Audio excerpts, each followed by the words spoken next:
Del tema que seguramente ya leyó en el título, nos han llegado muchas historias, cosa por la que siempre voy a vivir agradecido. Y es que si nos contamos entre todos, que entendemos, muchos trabajamos fuera de casa, en lugares donde probablemente algo haya pasado, esté pasando o muchas otras cosas que aumenten la posibilidad de vivir algo paranormal. Y que hoy tenemos la 11ª recopilación de relatos en trabajos. Mire hasta cuál hemos llegado. ¿Por qué será? Bienvenidas damas, bienvenidos caballeros. Vamos a aprovechar que ya estamos por aquí y permítame acompañarlos durante cualquier actividad que estén realizando o pónganse cómodos. Vamos a desconectarnos un ratito del estrés y de la prisa del mundo exterior. Y mejor, preparen y acompáñenos con la bebida de su preferencia. Y comenzamos en la Ciudad de México. Gilberto L. nos cuenta esto. Si ustedes han visitado una de estas tiendas, Oxxo, del centro, específicamente a una calle del Palacio de Bellas Artes, déjenme decirles que en ese lugar, uno que está en una esquina que sé que hay muchos por aquí, pero probablemente sabrán a cuál me refiero. Ahí trabajé cuando era estudiante para pagarme mi carrera, allá por el año 2014, que justo habían construido ese local. Tenía poco porque creo que antes era un local de comidas, no sé si una tienda, algo así. Por mis horarios me tocó el turno de la noche. No siempre teníamos abierto, era el centro, era peligroso, por lo que atendíamos por ventanilla. Y desde ahora les digo, esto que me tocó ver directamente, nadie me lo contó. No sabía para nada que este tipo de cosas pasaban ahí. Nunca pude creer que estas cosas ocurrieran así de repente, como si fuera de pura suerte. Tenía ya 3 semanas trabajando en este Oxxo. Sinceramente, a pesar de estar en el centro, eran turnos tranquilos a partir de la 1 de la mañana. Me ponía a hacer inventarios a esa hora, acomodar algunas cosas o simplemente estar en mi teléfono. Si escuchábamos que alguien tocaba la puerta, salía de la caja, atendía y listo. Ese turno lo compartía con el encargado. Bueno, esas primeras semanas que no teníamos personal. Y pasa que una de esas noches yo voy a la bodega por unas cajas que tenía pendiente de sacar el producto y acomodarlo en el mostrador. El encargado estaba en la caja, recostado en una silla, y cuando abro la puerta de la bodega de hasta el fondo, apenas abrí la puerta, vi las piernas a la altura de mi cabeza de una persona. Volteo rápido hacia arriba y había un hombre que estaba colgado de esta forma como una persona podría terminar con su vida. Salgo de ahí más que asustado, gritándole al encargado por su nombre. Corro, llego a la caja que él ya estaba levantado, preguntándome que qué había pasado. Le digo muy acelerado que alguien estaba colgado allá atrás. Él me ve como desconcertado y sin quitar la cara de confusión comienza a caminar hacia atrás. Llega hasta la bodega que la puerta se había cerrado sola. Entra y regresa conmigo, apresurado. Ya lo vi, déjalo, vente, vámonos para acá. No entendía por qué debíamos dejarlo, por qué nos íbamos a ir. Debíamos llamar a no sabía si la policía, una ambulancia y mientras me toma de los hombros y me lleva hacia la caja, me dice: yo no creía en estas cosas. Cuando apenas nos contrataron para abrir este Oxxo, me tocó conocer a la comisionista y ella en una plática rara que tuvimos. Me decía que era una buena zona y todo, pero aquí, antes de que volvieran este terreno un Oxxo, una persona había fallecido, en las condiciones que acabamos de ver allá atrás. Yo creía que esta persona se sugestionaba porque traía un rosario. Se persignó cuando entramos a ver el local, cosas así, pero no mentía. Le pregunté que qué podíamos hacer y me dijo: nada. Del encargado de la mañana había escuchado hace semanas que a uno de sus muchachos le pasó que estaba escuchando golpes en las paredes de allá de la bodega. Va, se asoma y este mismo señor que acabamos de ver, así igualito a como lo vimos, colgando, estaba balanceándose de un lado para otro. Y eso hacía el sonido de los golpes. El encargado de ese turno también se enteró de esta forma sobre esto, que yo seguía sin creerlo. De verdad que al tener tu rutina, atender a gente a cada rato, estar en el centro de la ciudad, al ver la vida tan normal, por así decirlo, No te crees que estas cosas sucedan así como tal. Piensas que son cosas de películas, pero no. Nos pasó esa noche. Y el encargado me dijo que nos quedáramos en caja, que afortunadamente no teníamos que terminar con eso para la mañana. No teníamos a qué ir para allá, a menos que quisiéramos ir al baño. Y él puso una radio en el Oxxo, y como yo no acostumbraba a rezar, él lo hizo solo.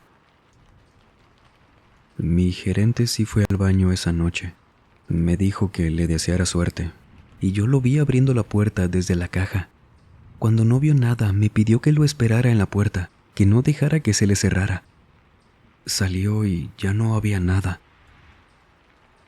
Esa noche, como que no sabíamos bien qué más hacer. Atendimos a muy poca gente que nos distrajera de eso y cuando amaneció, nos fuimos a casa de cada quien.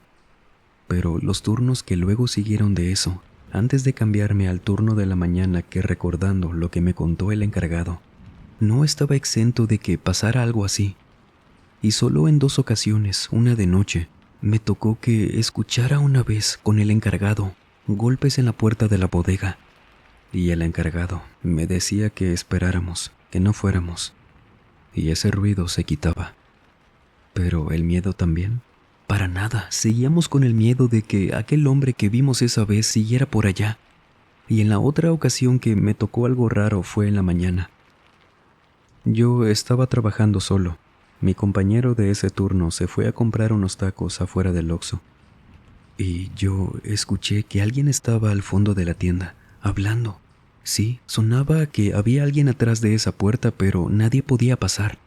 Pensaba en que, como era de mañana, sería una persona de las oficinas de arriba, pero estaban abandonadas en ese entonces. Podía ser cualquier cosa y mejor seguía en lo mío, con miedo, pero ocupado. Y así fue como llevé mis turnos en ese Oxxo. Yo diría que es como mejor podría describirlo. Con miedo, todo el tiempo, por recordar lo que vimos tan claro que no le pude ver la cara al hombre, pero sí recuerdo que sus manos eran pálidas, casi color gris. Pero como siempre estuve ocupado, suprimí ese miedo, y me sirvió para poder trabajar un poco mejor. Entonces sí, en ese Oxxo pasaba eso. Espero que le hayan hecho una limpia o algo porque fue muy aterrador. Cuando una persona termina con su propia existencia, para muchas creencias esto es como una condena a seguir vagando por aquí.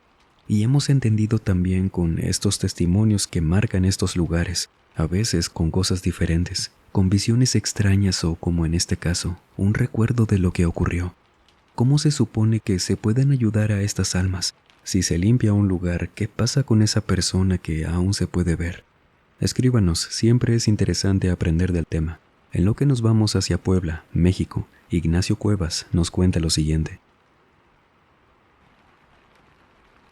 Lo que van a escuchar no es fácil de creer. No son cosas que me hayan contado, sean frecuentes de oír de otras personas, a lo mejor porque nunca o muy pocas veces ocurren este tipo de situaciones que la gente tal vez se las guarde, y ya entiendo el porqué. Todo pasó cuando trabajaba en Petlalcingo. Esto fue en el año 98, cuando aún radicaba por allá, y conseguí un trabajo de asistente para mantenimiento de cabinas, edificios pequeños que eran dedicados a una línea telefónica muy famosa de México, la del logo color azul. Y estos trabajos muchas veces se hacían de madrugada, porque en ocasiones cortábamos por unos minutos el servicio de esa zona. Y fue en uno de estos trabajos que acudíamos en una camioneta pequeña. Mi compañero, que se llamaba Samuel, yo era su asistente. Él para ese año tenía unos 38 o 40 años. Llegamos a las orillas de Petlalcingo, que es como un pueblito. Tengo mucho que no voy por aquel rumbo, pero estoy seguro de que sigue igual. Tenía de estas casas de piedra, de ladrillo, antiguas pero bonitas, y había muchas casas que habían abandonado hace mucho, pero los servicios apenas estaban llegando por allá. Y como estábamos a las orillas que unos metros más y salías de las calles y llegabas al río Tizac, por ello no había tantas casas cercanas o mínimo con gente. Y yo no sé si esto haya influido en lo que nos ocurrió, porque yo estaba dentro de esta construcción, acomodando una cajita de fusibles, Mi compañero Samuel estaba afuera, y alrededor de este pequeño edificio que de noche se quedaba completamente solo, era como de unos 3 metros por 4. Las calles también se quedaban solas, eran mitad empedrado y la otra terracería. De repente él entra rápido, sin hacer mucho ruido. Veo que como que intenta cerrar la puerta detrás de él, pero instantáneamente se coloca en la mesa conmigo y empieza a buscar algo en un cajón. No dijo nada, pero la forma en que había entrado, en el cómo hacía esto, desesperado, que lo noté y en realidad no estaba haciendo nada más que girar unos cables que teníamos ahí. Y estaba respirando muy agitado, demasiado, pero con la boca cerrada, por la nariz. Algo le había pasado, pero parecía que quería hacer como si no. No pude ni preguntarle nada porque la puerta, que no alcanzó a cerrar bien, solo pegó en el marco y por la fuerza se volvió a abrir. Me dejó ver hacia la calle y a unos 7 metros vi cargando un morral a su costado, a un burro, sin cabeza. Este animal, así como se los dije, iba pasando por la calle, completamente solo, caminando lento. Oía las pisadas en las calles empedradas, pero no tenía cabeza. Yo no sé cuánto tiempo me quedé viendo hacia afuera que lo perdí de vista, y solo escuché cómo se fue alejando, y veía que Samuel seguía respirando de esta forma, sin voltear a la calle, conmigo ni dejar de estar manipulando eso que traía en la mano. Hasta que le pregunté que qué había sido eso. Sabía que él también lo vio, por eso entró así. No sé, pero qué bueno que ya se fue, me dijo, dejando ese cable de vuelta en el cajón. Ahí me di cuenta de que a lo mejor y él estaba esperando que yo no lo viera. Cerró la puerta, se quedó escuchando pegado a ella y me dijo que nos fuéramos, que ya había terminado. Salimos de ahí rápido. Yo no pude evitar voltear a todas partes cuando estábamos por subir a la camioneta. Sin embargo, ya no vi nada. De eso, Samuel y yo hablamos hasta que salimos a las orillas del pueblo. Y solo me dijo que sea lo que sea que hubiéramos visto, no era nada bueno. Que eso se fue hacia el río y que mejor se quedara por allá. Y por mi parte, no supe qué decirle, más que agradecía que no vi aquello estando solo. Si no, nadie me iba a creer. Y nos reímos, más de los nervios que de cualquier otra cosa. Entonces fue que a partir de esa noche no volví a estar tranquilo en Petelalcingo. Nos tocó trabajar de noche muchas veces por allá, pero nunca volvimos a ver aquello. Este tipo de apariciones, ¿qué significan? Bueno, si es que tienen algún significado, o de dónde salen, ¿qué son? Coméntenos en lo que Saraí Romero, desde Argentina, nos cuenta esto. Aunque esta historia tiene que ver con mi familia, no tengo problema con compartir mi apellido, porque esa parte, esos parientes, ya no son alguien a quienes frecuente, con justa razón.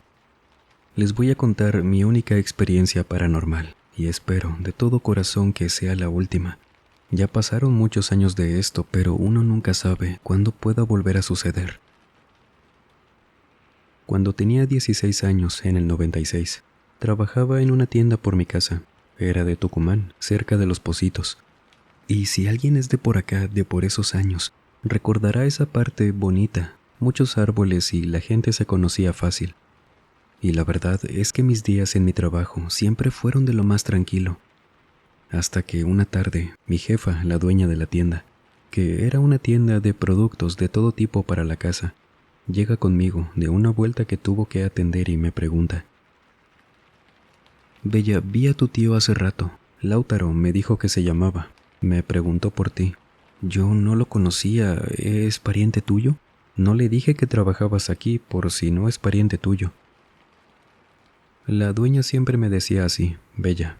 Me quería mucho y yo a ella. Era muy cariñosa conmigo. Ah, sí, señora, es mi tío, Lautaro.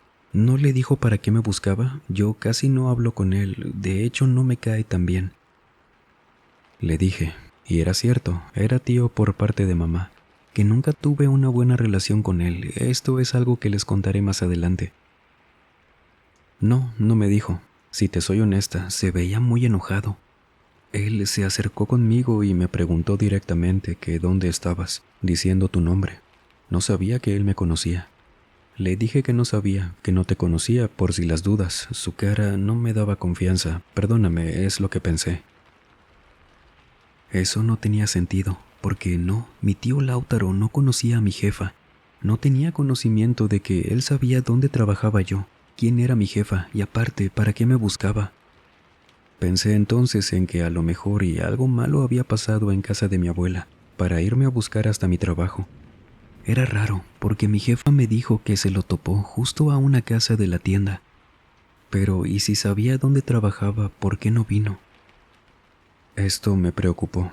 Me pidió mi jefa que llamara a mi casa, porque de hecho me dijo que a lo mejor y me estaban buscando en la casa, que caminando me quedaba a unas 5 calles, pero por si las dudas mejor anticiparme y llamar por teléfono.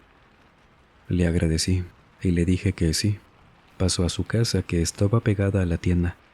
Llamó a mi casa, pero nadie me contestó. Esto sí me puso un poco más nerviosa, y le dije que no me contestaban. Aún faltaban 2 horas para mi salida, pero mi jefa me dijo que mejor fuera de una vez, que ese día no tenía problema con que saliera temprano. Le tomé la palabra y salí de la tienda. No caminé ni una sola cuadra para que viera a mi tío, corriendo hacia mí por la cuadra de enfrente. Yo me regresé corriendo por donde venía porque él traía un machete en la mano, y la cara de mi tío no era para nada algo que me tranquilizara. Iba corriendo, tratando de dejarlo atrás y cada vez lo escuchaba más cerca de mí. No iba gritándome, pero me iba diciendo en voz baja, porque ya lo tenía cerca, que dejara de correr. Pero esa voz no era la de mi tío. Llego muy apenas a la tienda donde mi jefa ya me estaba esperando porque seguro escuchó el único grito que solté cuando mi tío me jaló de mi mochila y casi me hace caer, que recuerdo forcejeé muy poco con él y me pude soltar.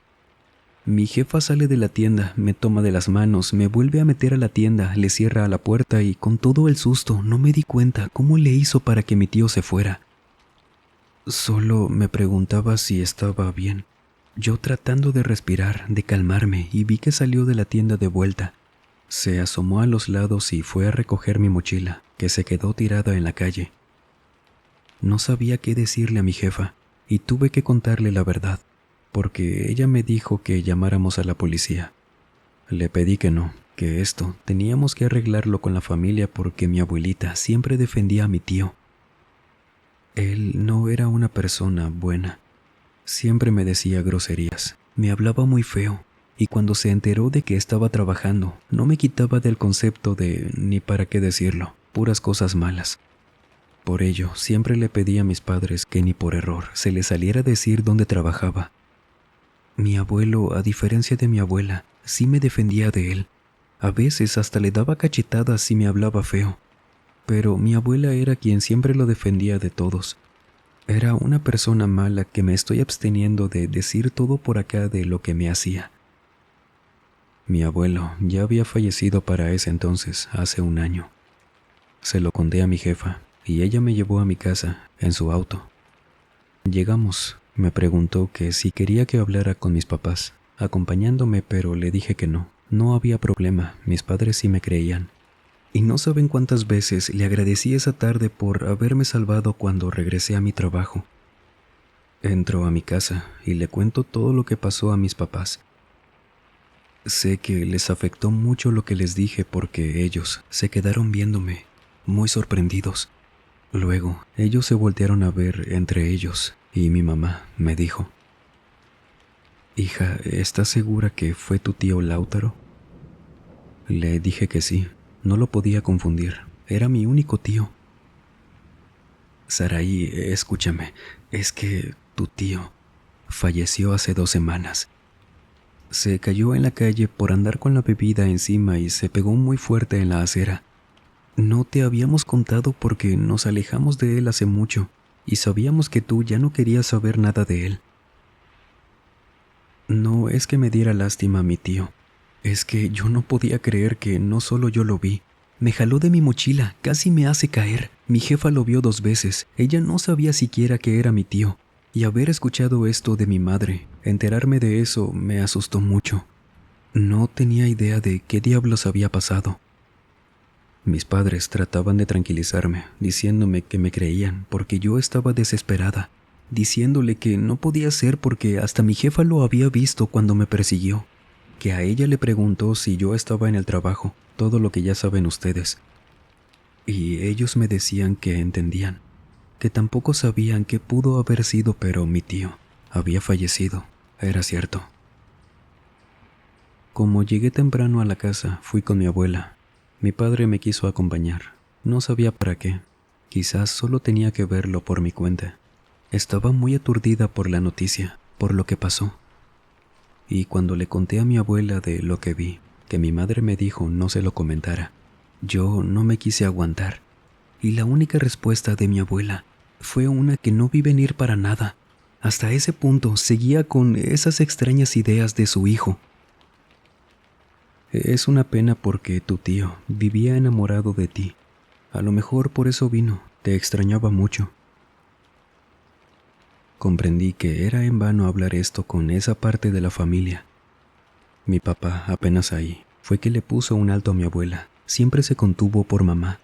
Le puso ese alto por pensar así, porque mi abuela me preguntaba que por qué nunca le hice caso a mi tío, si era tan buen hombre y quién sabe qué. Nos fuimos de ahí y no los volvimos a ver. Y miren que nos fue mejor en la vida después de eso. A mi jefa le agradecí tanto por haberme dado ese trabajo. Y siempre me pregunté que si no hubiera trabajado en esa tienda, ¿me habría pasado lo mismo? Y si no hubiera estado mi jefa, ¿qué hubiera pasado? Siempre pensé en eso, pero lo bueno fue que no volví a ver a mi tío. Cuando existe alguna situación como esta en los relatos, sobra decirlo, pero no vaya a ser, que este tipo de conductas no se promueven en este canal. Es todo lo contrario, créame. Pero lo platicamos porque era el contexto de lo que nos cuentan ustedes. Y qué curioso, ¿no? Que esas conductas pareciera que llegaran a evocar, aún después de la muerte, estos encuentros tan aterradores como lamentablemente fueron en vida para algunas personas. Les agradezco mucho por la confianza de compartir situaciones delicadas en este canal. Saben que siempre las vamos a contar con mucho respeto. Y ahora, vámonos al municipio de Guadalupe, Nuevo León, México. Sergio Martínez nos cuenta esto.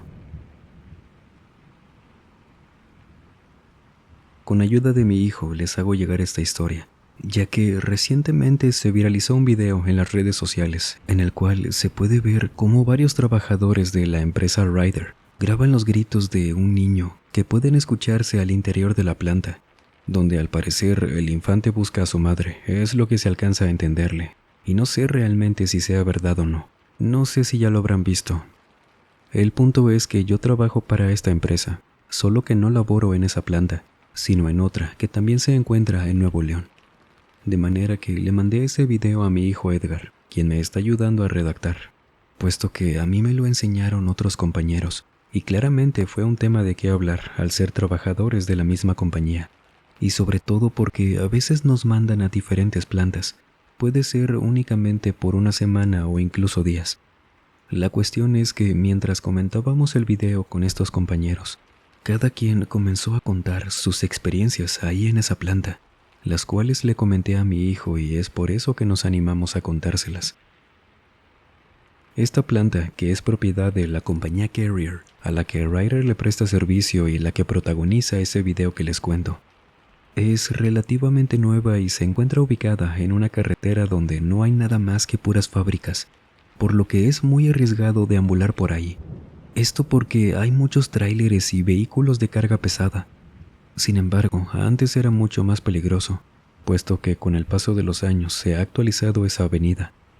Esto lo comento porque yo recuerdo que en el tiempo que me tocó estar ahí, conocí a un compañero que anteriormente había trabajado en una cartonera que se encuentra en esa carretera, y él estuvo ahí antes de que se construyera esta planta, por lo que en una ocasión me contó que durante la madrugada era común que hubiera gente a la que los autos los impactaran.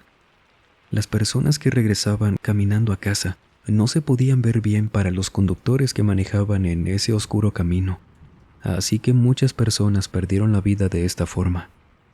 Es por eso que los trabajadores de las distintas fábricas que hay en la zona veían cosas por ahí en la autopista.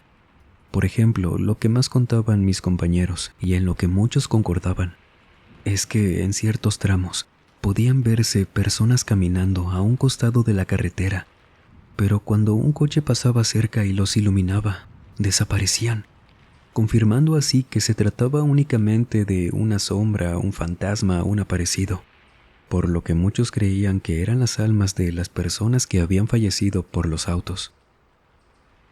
De hecho, una vez que esta planta estuvo terminada y comenzaron con los trabajos, esta empresa tuvo ciertos roces con sus proveedores de guardias de seguridad. Y es que muchos no querían dar los rondines asignados por el patio y otras áreas durante el turno de la noche. Y cuando les preguntaban que por qué no lo hacían, decían sin reparo alguno que era para no toparse precisamente con estas cosas, ya que ellos no solamente veían a las sombras caminando por la autopista, sino que como la planta era nueva, a veces también veían personas al interior de ella, sobre todo cuando no había nadie, que les hablaban, se les acercaban porque creían que era gente que se había metido para robar y, de plano, se desaparecían enfrente de ellos.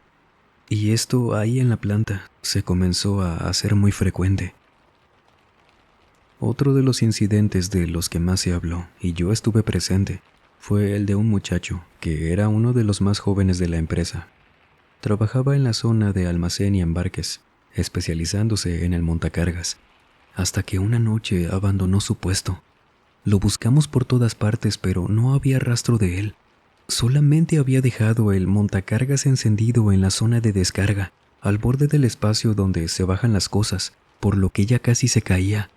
De manera que fuimos a revisar las cámaras de seguridad y en ellas pudimos ver cómo de un momento para otro abandonó el montacargas sin mirar atrás y se fue corriendo hacia una de las bardas del patio, saltándosela de una manera que fue increíble ver aquello. No es que él fuera algo inhumano, es solo que quizás pudo saltársela así por el miedo, y dejó todo atrás, por lo que nadie tenía una explicación de qué había pasado.